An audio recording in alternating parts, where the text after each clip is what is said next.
Alright, ladies and gentlemen, I'm here on the show, and I'm here to talk about some NFL. So let's get right into the NFL swing of things. Here with some NFL news. So, from today, from earlier, per Ian Rappaport, Peacock, yes, Peacock, will host the first ever exclusive live streamed NFL playoff game. So they're going to become the home of the first ever exclusive live streamed NFL playoff game, and where no one will get to watch it because we don't have yet another paid streaming service. I think it's free though, so I think that might be some good news to where people watch that it's free and so you don't have to pay money. But I think this is free.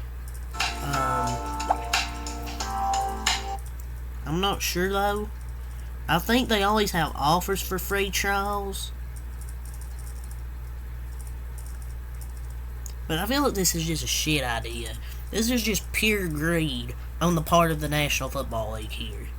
I feel like this is just pure greed.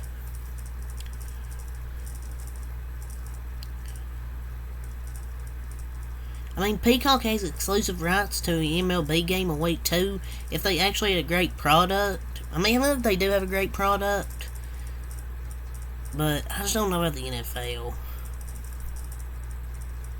But hopefully this is free because I don't have to pay money just to watch an NFL wildcard playoff game. Just can't wait until the NFL is going to tell us, this will be the highest rated game ever. But yeah, they're going to apparently become the home. They will become home of the first ever exclusive live streamed NFL playoff game. They will become the home to the first ever exclusive live streamed NFL playoff game, presenting a NFL wildcard playoff in primetime on Saturday, January 13, 2024. It was announced today by NBC Universal and the NFL. So the exclusive game will follow a late afternoon NFL wildcard game on NBC and Peacock, 4:30 p.m. Eastern Time on Saturday, January 13th, 2024. And basically the chairman of NBC Sports, Pete Bevacqua, basically said they're thrilled to have NFL as a partner, bringing to Peacock the first ever exclusive live streamed NFL playoff game. So, I just don't know about this. I feel this is pure greed on the NFL's part, in my opinion. But if it is free, I mean, I have Peacock, so I can watch the game. But I feel bad for people that would have to pay for Peacock if it's not free, just to watch an NFL wildcard game. But I'd have Peacock, so. But I feel bad for people that would have to pay. So, some roster moves were made by the Miami Dolphins. Sources: former Patriots first-round offensive tackle Isaiah Wynn is signing a one-year deal with the hashtag Dolphins, adding key depth and competition. And they added and kept depth and competition on their offensive line. Wynn has bided his time, making sure the opportunity is right for a reboot. Now he lands in Miami, so it's a one-year deal. I feel like he's played most of his career at left tackle. I mean, he hasn't played most of his career due to injury. He's been a turnstile the times he's played, and versatility only counts if he's on the field any good while there. That's some fair points in my opinion. I mean, finally they got an offensive lineman, but I don't think he baited his time. He was trash and no team wanted to sign him immediately. Now Isaiah Wynn's he's not really that good. He's just not good. I think it's a good move for the Patriots just to let him walk. So they have some right tackle competition for Austin Wynn and overall offensive line depth in Isaiah Wynn. That was their biggest need. But Isaiah Wynn's just not that good. He was a big reason their offensive line was bad. But he was not very good anywhere on the offensive line, so yeah, I don't know about this move for the Dolphins, but they've officially made that move. The roster move, they've signed another tackle, Cedric Ogbui and Isaiah Wynn, two offensive tackles.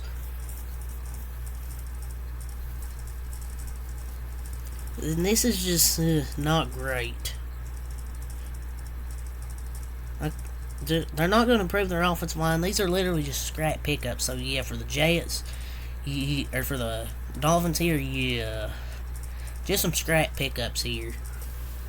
I think from the Miami Dolphins.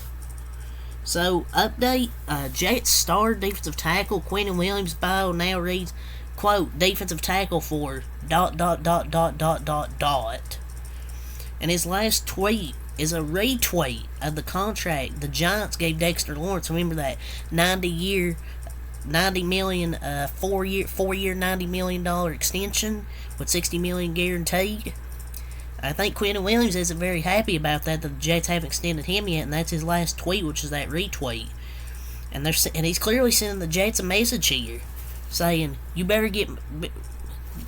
I want to get to an agreement so I can get a big contract, be one of the highest paid defensive tackles in the game." And the last report about that was that they aren't really that close to an agreement. And now he's attempting to use his leverage here, and we'll see if it works. But in the social media era, players have a lot of leverage, and making it harder for teams to ignore their players just speaking up.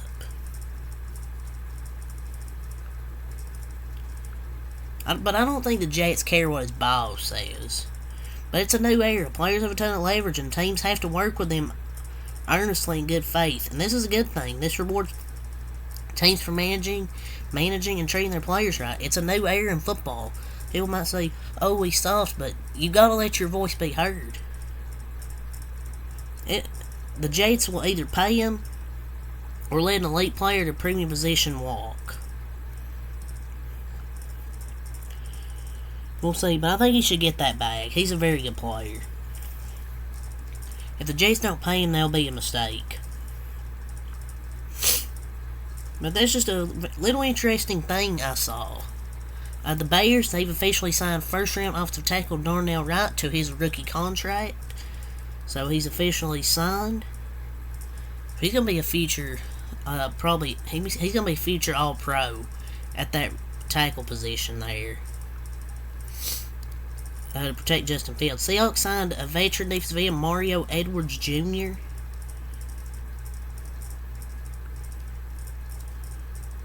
So, we have some news here. Matt Ryan. Yes, he says he's excited to join the NFL and CBS family. He's going to be looking forward to breaking down the game this season. So, apparently Matt Ryan's now going to be a CBS Sports NFL analyst.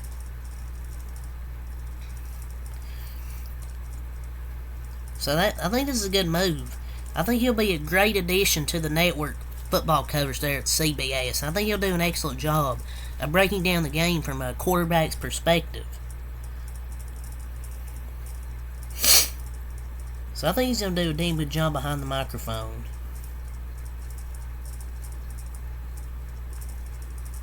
But he's going to head to the broadcast booth for CBS now.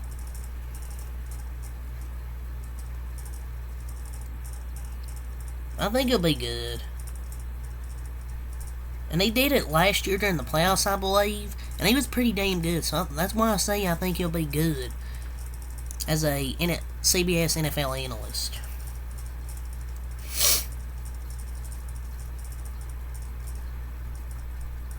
So, the Bills, they have signed former first-round edge rusher Shane Ray after he tried out during a rookie minicamp.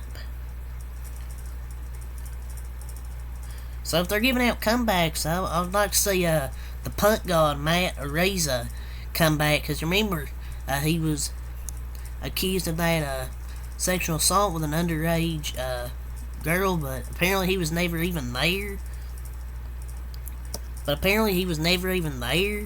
The new evidence showed, and basically she just lied. So I would like to see him make a comeback. So, the Buffalo Bills have signed tight end Dalton Kincaid, their round 1 25th overall pick, to a 4-year rookie contract. Whew, that's a 4-year contract. That's going to be a good fit right there. So, the Minnesota Vikings, are trading 3-time Pro Bowl pass rusher Zadarius Smith to the hashtag Browns, sources tell Ian Rappaport and Tom Pelissero. His rework deal guarantees him $11.75 million in 2023, and he'll be a free agent next March. The deal was negotiated by his new agent Eric Burkhardt of Rock Nation Sports. So the Browns sack leaders in 2022. Myles Garrett had 16. Nobody else had more than 3. Next was T. Bryan, Bryan with 3. Deion Jones had 2 in 11 games, and Clowney and Elliott had 2 and had 2. They've now added Tomlinson, Okoronkwo, and Zadarius Smith. And the Browns play a 4-3, so he's going to switch to defensive end. So that's going to help their pass rush there in Cleveland with Zadarius Smith, because he's been good for the Vikings. That's a good move. He was 4th in the league with 70 pressures, finished with 10 sacks, and 9.5 were in the first 7 games. He had a super strong start and fizzled out hard towards the end, but still better than what the Browns had across Myles Garrett. But it's finally happened. Zadarius Smith's been traded to the Browns.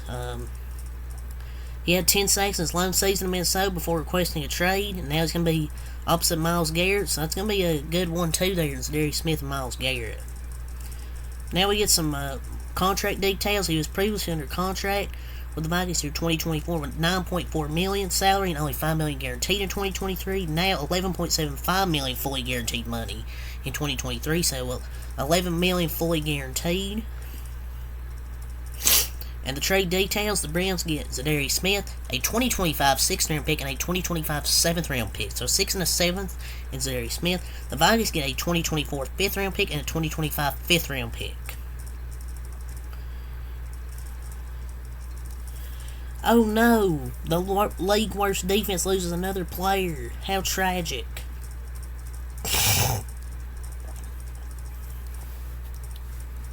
So, yeah. The Vikings really got fleeced here. Only getting 2024 and a 2025 5th. Yeah, they got fleeced here. Now, the Commanders' owner, Dan Snyder and Josh Harris, have signed a deal for Harris and partners to buy the team. So it's looking like Harris is officially going to buy the team from Mr. Dan Snyder, from the Snyders. So the Commanders and Josh Harris have reached a deal. I'm not going to read the full thing here. So the league staff and finance committee will review the details of the transaction, and any transaction needs to be voted upon the full membership with 24-32 votes to approve the sale. But the Commanders and Josh Harris, they've officially reached a deal. The first order of business revolves around building a new stadium, so they want to build a new stadium, does Josh Harris, and running the organization in a first-class way. So that's some exciting news for the Commander fans. Getting a new owner in there, Josh Harris. He wants to build a new stadium, run the organization a first class way, and that's what they need. And the final approval can come in May or ensuing months. So, but Dan Snyder's done. He's finished. He's finished, which glad. But he enters into a purchase agreement with the Snyders to buy the Commander, so there will be an update on this to the owners in May at the league meeting. Either way, if it's not ready for a final vote, the owners will reconvene in the coming months for a vote, basically. Now, the Raiders have signed Tyree Wilson to his rookie deal, their first-round pick. So we'll see if he's, hopefully he's not a bust, because that would be bad for them. The Falcons and running back Bijan Robinson have agreed to terms on a 4-year, $21.96 million rookie contract. His fully guaranteed includes a 5th-year option.